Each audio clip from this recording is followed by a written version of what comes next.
Hi everyone, I'm Max Bowder. This is Council Corner, where twice a week we try to interview a mayor of council on their latest agenda items and anything else interesting going on. Today I have the pleasure of being with Trevor Bolin. How are you doing today, sir? I'm good, Max. How are you? I'm doing very good. Of all the councillors I've been wanting to get to interview lately, I'm glad you're up next because you have brought up some interesting things in the agenda lately that I'm eager to talk about with you. I appreciate it. Yeah, something that wasn't passed in council during the last regular meeting, but you've made a request for new business in banning soft side camping. This was something you brought up like late last year, and you said it's going to be coming forward in the next couple of meetings. Is that right? Yeah, you know what? I'm in hopes. I mean, we've been working with our legal team to ensure that we meet the province's mandates, to ensure that we meet the different objectives that we hit last fall. So I'm positive we'll see it in the next couple meetings, and I'm excited because we've heard loud and clear from the community that this is a major concern. I think that anybody who's walking in the downtown area or walking by some of the current tenting areas certainly have safety concerns and safety issues. So again, it's council's hearing from the public. Engaging with them, whether it's on social media or in our chambers, in our meetings, or email, and taking the necessary steps to ensure that we move forward. Yep, homelessness is a bit of a controversial issue. Have you gotten any pushback because of it? We did last fall. It was a few interviews on Moose FM and some of the programs that you do from outside sources. It was groups down south that advocate for tent areas and rental areas, and as recent as the last meeting, I made the recommendation that we form a committee. The proposal would include Councillor McDougall and myself currently, and that committee would be for researching and providing objectives and solutions around housing and homelessness. So I think that between the bylaw that we're waiting for, the notice of new motion, all of it's going to come together. Of course, we wished it was faster and sooner, but that's not the way government works. So I think with this new committee, it can become a little bit quicker, and I look forward to that happening. Yeah, and why do you choose Councillor McDougall for this two-person committee?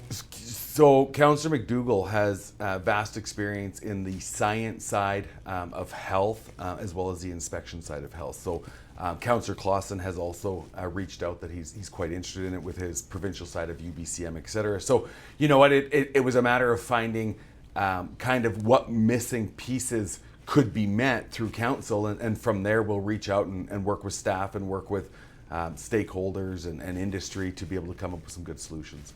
Yep. What do you feel like are the main principles that need to go into addressing homelessness? Well, honestly, we look at the provincial legislature, and it was easy for me to just say, ban soft-sided camping. I mean, we should have done that a long time ago, but nobody had the foresight of that, back then. The province rolled out and said, you have to be able to provide somewhere for them to go. I've had somebody reach out to me through Facebook who's looked a lot of the bylaws in the U.S., which states that the tenting areas have to be free and clear by 7 a.m. So there's a lot of different things, and it's Facebook. So everybody says, well, you know what? There's a city here and there's a city there, and they've combated, they've dealt with it. We need to research that, right? Because it's easy to say that people have dealt with it. Have they? How have they? Is it outside of BC? Does it fall under the community charter? A lot of unanswered questions that honestly staff don't have the time to get those answers. So it falls on council. We're responsible to our residents, our neighbors, our friends, and our family. We need to have the answers, so we're going to get those answers. Sounds good. Hope you can definitely handle this solution better than California does. Hopefully. Okay, so the most recent bylaw that's been passed by council was the various fees and charges for community services. So what was that bylaw about? So, every 5 years we look at our user fees in the vast amount of buildings, which does include the pool, because Fort St. John, although we do not own the pool, we do operate it. We are the management and the operations team of the pool. So their day-to-day operations. So every 5 years we look at, you know what is fair and equitable. We subsidize, and when I say we, I'm talking the taxpayers, not the city. Right. We subsidize those pools a huge amount. The pools, the rec centers, everything. The festival plaza is subsidized by taxpayers. So we need to, as a council, come up with fair and equitable rates that won't turn people away, but that will help to break down that subsidy. So, at a month or two ago, we had a presentation look at different options that we could go for rates. Council had expressed to the consultant at that point in time that it made sense to go with that, that steeper climb. We absolutely heard back from users. We heard back from the community, whether it was hockey, whether it was skating, whether it was the pool. We heard back that climb was concerning. It was too high. I think if those folks that were shocked or were concerned had a look at this current increase, I feel that they would find it very fair and equitable, and in line with what the consultant's recommendations would have been. Makes sense. I did write a story about that and went through the report, seeing there were like some increases, of $1 here, $2 there, and stuff like that. Do you feel like that will have like a minimal effect when it comes to the taxpayers and carrying out those functions? You know what, Max? My honest opinion, my personal opinion, I don't think it'll have an effect either way. I don't think it's going to bring down the subsidies, and I don't think it'll hurt the user group. So it is status quo. It is moving forward. We will continue to subsidize these facilities so that people can enjoy living in our community, and I think that's number one. And those $1 increases or $2 increases, that shows a commitment from council, from the city, that we're committed to people's health, recreation, and just basically having a good time.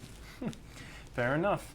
So you mentioned the pool a little bit earlier, and lately the PRRD, which you are on the board of, has been doing some more committees regarding the pool. There have been a lot of pushback on it, saying it's become too expensive and stuff like that. And you made a recommendation at the last committee meeting yesterday. Can you go into detail about that one? So yeah, I can. So I'm not actually on the RD board. I am though the chair of the advisory committee, and I'm the chair of the existing pool commission. So right. So old pool is pool commission, new pool is advisory committee, which is a function of the RD. So you aren't wrong, Max. Okay. I just like to clarify. Yeah. So yesterday during a meeting, there was a recommendation that was made that the advisory committee recommend to the regional district board that we hire a consultant to look at the option of refurbishing the existing pool. I spoke against that, and I did. I basically made the comment that going that route is not inside the terms of reference that this advisory committee operates under. So to give you a little bit of background, the advisory committee was formed by Fort St. John, Taylor, Area B, Area C of the regional district, and our prospective staff. And it was to look at all options. So back in 2018 when this started, we looked at refurbishing the existing pool. We looked at building a new pool on the existing pool. Neither of those options were feasible, and that's when the advisory committee made the recommendation that we look at building a new facility. Somewhere between 2018 and where we are today, that certainly grew legs and ran, and it became kind of the monster that it is. And we did hear back from people that, yes, we want a new pool. Yes, we want some amenities. No, we do not want our taxes to go up a large amount of money. So the advisory committee's job is to find the balance in that. So we've got the public feedback. To go back and start all over again is why I said we might as well disband the advisory committee and pull out of the terms of reference, is because we already did that, and it's not feasible. When that pool was built, our population was a lot less. Our services were a lot less. There was issues with the actual pool itself. So the structure of that building is sound. There's nothing wrong with the bolts of that. I shouldn't say bolts because there's issues with the bolts, but with the actual foundation and structure and framing and roofing. Wherein lies the problem is that ceases to be a functioning pool in a very short amount of time. And I made that comment yesterday as well. Because at what point in time do you stop spending millions and millions of dollars on repairs and upkeep when you can buy a new one? I guess it's the saga between an old truck and a new truck. You know, how many repairs are you going to do before it becomes more feasible just to make that monthly payment on a new truck? Yeah, that makes sense. Do you feel like there's going to be an optimistic outcome to I do. You know what? I think that after that meeting, I think that we came back to that after a closed, and that actually got deferred because right now we're looking at opportunities as per the community asking us to look at sponsorships, partnerships, all those different things. So we wouldn't be doing our jobs as the advisory committee if we weren't listening and going that route, which is what we're going to do currently. Okay, sounds good. So, moving to another area of the July 8th agenda is that there was a request made to extend the icing along the Fort St. John Skating Club. Mm-hmm. That report was received for information, correct? Well, there was I had made the recommendation that we do respond. You know what? We love our clubs. We love our user clubs. We understand the importance of them in the community. We understand the importance of it for our kids. We had just had a report that actually Councillor Queer under a notice of new business, I believe earlier in the year, had asked for a report on extending ice time for hockey at that point in time.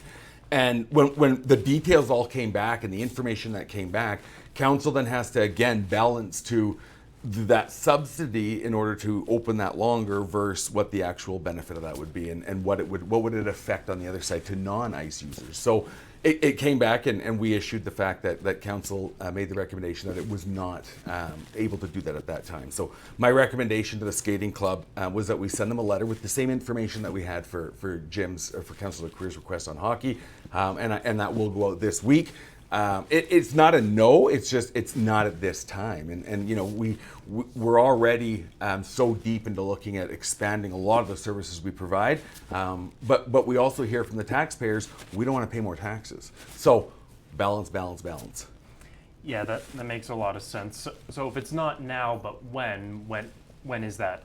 When gonna be? It's hard to say. I mean, right now we've just let them know that this is the reasons why we turned it down for hockey, and we've had this request before. I've sat in one of those 3 chairs, well, one of those 6 chairs, for 16 years. So you know we've certainly had this. It comes up again and again, and we'll play it by ear, and we'll play it by pocketbook because if we've got extra money that we can commit to that, we can do that. Sounds good. So. Yeah, there's been a lot of sidewalk work being done in terms of concrete paving. I just wanted to know what considerations council takes into deciding what projects go forward within budget. It's a good question, Max. You know what? Years ago, we committed $1 million every year to do overlays, and there was money involved for sidewalks and all these different things. And you know what? We ran with that for so long, and we would tote we're spending $1 million on this and $1 million on that. And in the last election, one of the biggest comments from people was, you're not doing enough, right? We get you're doing something, but you're not doing enough. So, you know, this council, through its senior management team, in the budget, we dedicated more money. We dedicated more money to overlays, more money to potholes, more money to sidewalks. You've seen in the recent ones more cut downs for wheelchair accessible access as well as strollers. Going forward, you know what? We had a one, I don't know what it was about 3 years ago, 84th Street, between 100th Ave and about 93rd. We had a resident reach out who's lived in that neighborhood his entire life, and there was no sidewalks, there was no street lights, and he'd reached out on social media saying, I feel that my grandkids are in danger just walking to school. Something needs to be done. The senior management found capital money, council passed the resolution, and before you knew it, a 2-phase over 2 years was done. 84th Street got brand new sidewalks, they got brand new street lights. Kids are walking safely to and from school, to and from the daycare, because the daycare is right behind Robert Ogilvie there. So it's a fine act of figuring out the worst roads, but at the same time, it's going, okay, you know what, underground services are sometimes and oftentimes more important. So when we need to do a complete redo to protect the integrity of people's sewer and water and storm and the safety, that becomes, our main priority. And from there, it's how do we make that work in the budget? Yeah, you said to ensure kids' safety. Absolutely. exactly are the dangers that? Well, I mean, no sidewalks, kids walking on the street. People in Fort St. John tend to be in a hurry to go places. And I'm not saying everybody, I'm just saying there's a large amount of people that speed. When we did some average speeds on streets like 86th Street going down by the Best Western, those average speeds were around 76 kilometers an hour. That speed zone is 50 plus a crosswalk there. Main Street was in the high 60s. Residential streets, people need to slow down. But in the meantime, as we need to ensure that we can't force them to do that, they need to follow the laws and follow the safety, and knowing that, hey, you know what, would they want somebody driving by their house that fast? So in the meantime, we're ensuring sidewalks, crosswalks, street lights.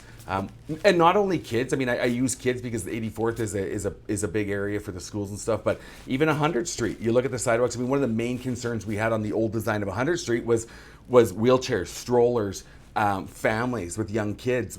They didn't want to walk. They couldn't walk. One misstep, somebody goes by on that 4-lane, and it is scary, and it is bad news. So you know what? Part of that rebuild, besides like I said, the integrity of the water, the sewer, and the storm, was safety, and safety is a major factor.